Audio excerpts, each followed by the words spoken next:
All right. So let's move on to the second key proposal here in Project 2025, and that is healthcare proposals. All right. So healthcare proposals, these are particularly controversial. The plan recommends eliminating services deemed contrary to conservative principles, such as abortion and gender reassignment surgeries, and emphasizes adjusting services to meet the needs of an aging veteran population, transitioning from Vietnam era to post 9/11 veterans. It also proposes codifying the 2018 VA Mission Act standards to ensure veterans have access to private sector care, potentially expanding privatized outpatient clinics and telehealth. All right, Randy, let's kick it back to you.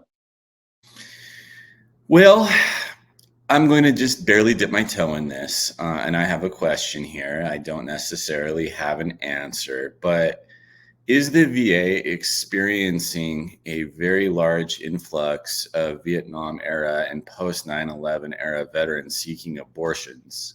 That would be my first question. The answer is probably no, because these people have more gray hair than I do. The other question I have is, are there really that many of this target group of veterans, Vietnam era and post 9/11, that are going into the VA seeking gender reassignment? My guess is that's probably an infrequent request at the front desk there at the VA when somebody comes toddling in from the parking lot. So I'm not sure why this is such an area of focus.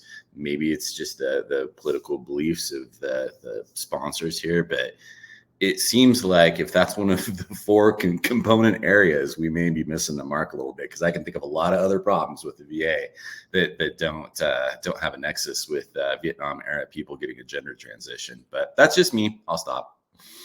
Over to you, Chris. Yeah, look, this is a hot button, right? And not that we're afraid to touch a hot button, but so much of this would depend upon your own political views and your own cultural values. That if you think about what happened with Roe v. Wade, it's getting pushed back to the states. States have the authority, but the VA is a federally funded function. So there's going to be all kind of legal issues associated with this. It's going to be a legal hot button too. But I side with Randy. Is like, let's use the data. The reality is, if they are pushing more stuff into public sector, to the TRICARE type of scenario, they're going to be working with doctors who have no real affiliation with the military other than sending the bills to the VA. Now, it's not to say that some of them aren't veterans or loved ones of veterans, whatever, but the reality is that they have a practice, and whether it's covered or not, that's going to be what drives people either to them or not to them. And so the states will weigh in on it. They just carved out, I think it was a case in Idaho. They just carved out a little exception. The Supreme Court did. And that's, I'm sure, going to get pushed back. And so, and that's on the abortion one. You could, some of the transgender surgeries and things like that are going to be just as big a hot topics. In the end, I care about the veterans getting the health care they need. Things that are associated to their mental health would certainly be covered under here. It's probably a bigger issue for, active duty or reserve or guard in that 18 to 27 population. They think about the aftermath of some of the post-surgical issues that could come up that could derail the training up tempo, right? And the readiness factor. And so this is going to be one that's going to be really, really complicated for the military in general. It'll be interesting to see if picking a fight with the VA is going to be a place where they're going to stand their ground truly or not. Right. Yeah. You know what, Chris, and you brought up a good point with the Roe v. Wade stuff, and it's kicked back to the states. It would be hard to justify from a federal perspective if you're paying for somebody to get an abortion with federal funds. It's just going to be a very, very difficult I think, process in that. So I think that that's part of it. I think that from a political landscape, you're going to want to say that it's eliminating that, but really it's already eliminated because of that in a way through the Supreme Court. So it's you're at that point you're asking the federal government to still pay for an abortion of which it's not federally legal anymore. So back to the states with that. Now the other stuff, back to Randy's point, I mean, it's going to be a numbers thing. And I think that we can all agree, politics aside, that the VA's ability to meet the needs of all the veterans is not 100%, right? There's shortfalls all over the place. And when it comes to budget and all of that, there's got to be some focus on where you're spending your money. You can't just, do this big scatter shot and just try to do everything. The fact is that yes, we do have an aging population, and quite rapidly. There are many benefits out there that veterans are able to utilize, as far as things like, hospice type care or convalescent type care, memory care, skilled nursing care. All these things come with huge price tags, and it's not going to slow down anytime soon. The one thing that really quick on that point, though, yeah. I wonder why the emphasis on bringing this controversial topic of getting away from the abortion thing and getting away from gender reassignment. If the focus is on Vietnam era veterans in this aging population, how many Vietnam era veterans are having abortions right now? Yeah, zero. I mean, zero, maybe zero. I mean, none. Yeah. So why pull in a thread that's gonna piss off half of America and probably right by the other half? I mean, why and you bring up a good point, Randy, because like Chris brought up, look, you're probably not even allowed to pay for it with federal funds for like an abortion. So it should be a moot point. It should just not even be talked about. But hey, do politicians lie? Especially when they're up for re-election or election. It doesn't even matter if it's a re-election or an election. If you're running, look, I don't care what side you're on. You're going to bend the truth. You're going to break the truth. You're going to, say something this way, that way. You're going to bring up things, make it sound like it could happen, but really it can't. I'm going to come in. I'm going to change the world. I'm going to make you all these promises. So welcome to, political America, right?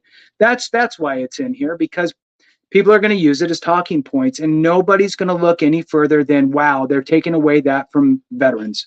And it's like, no, that's already gone, and it was the Supreme Court, and that part's not going to happen. The Mission Act, though, which is also in this paragraph, not paragraphed. That sounds like a skin graft. Anyway, so the Mission Act. The Mission Act was a great act, and one of the key things in there, it really built on what Obama put in place. So Obama brought in the choice, which was allowing veterans to seek out private care, right? If the VA can't meet my needs, I can go get community care. And it was kind of loose. The Mission Act really buttoned it up and made the guidelines a little more advantageous for the veteran. But it took that and made it bigger, better, right? So, and that's the viewpoint that we want with all this stuff, right? Is we don't want people to come in and just dismantle. We want people to come in and help make the snowman, right? Not kick it down and build a new one. Help make it bigger, better. So the Mission Act, anyway, built on that Obama one. So Trump came in, did the Mission Act, and dialed down the timelines and the miles driven and all that stuff, the requirements to be able to go on and get community care. Now, I personally have not utilized community care anytime recently. I have heard and seen and read of veterans who are complaining about they took away my community care. Specifically, and this is the part that drives me nuts, for mental health care. I've been seeing this provider for the last 2 years. I see them once a week. Now I'm told I can't go to community care for my mental health. I got to go to the VA. I try to make an appointment, they kick me around, it's going to be 3 months or whatever it is, right? And I had a great relationship. I'm pissed off. I really wish that I still had that opportunity. Now, the VA says, well, it's because now we have the bandwidth, or now we have a new clinic or whatever in place within so many miles of you. So now you no longer have a choice. You actually have to come to the VA for your care. We're not going to pay for your outside care. Personally, I think that's a horrible policy, especially when it comes to mental health or some sort of real specialty need. But that what they're looking to do here is to, like I said, in the paragraph, they're talking about proposes codifying the 2018 VA Mission Act standards to ensure veterans have access to the private sector care. Now, my question then is the parameters that surround that, and I'm going to butcher it because I don't really remember them all. There's some different things. It's basically, it's like, if you have to wait 20 days or more for a appointment, for a non-specialty care appointment, if you have to wait 20 days or more, you can go get community care. Or if you have to drive more than 30 miles to get that care from the VA will say, hey, look, you can go to get community care 5 minutes from your house if you want, so you don't have to drive the 30 minutes to get here. So that's to utilize community care in the Mission Act. So some of these people who are complaining that they no longer have community care, well, now you don't have to wait 20 days. We hired on 5 new people, and now you can be seen in a week. So come here. Or we have a new clinic in place. You don't have to drive 30 miles. We built a new clinic right here. It's 5 minutes from your house, but now you have to come here.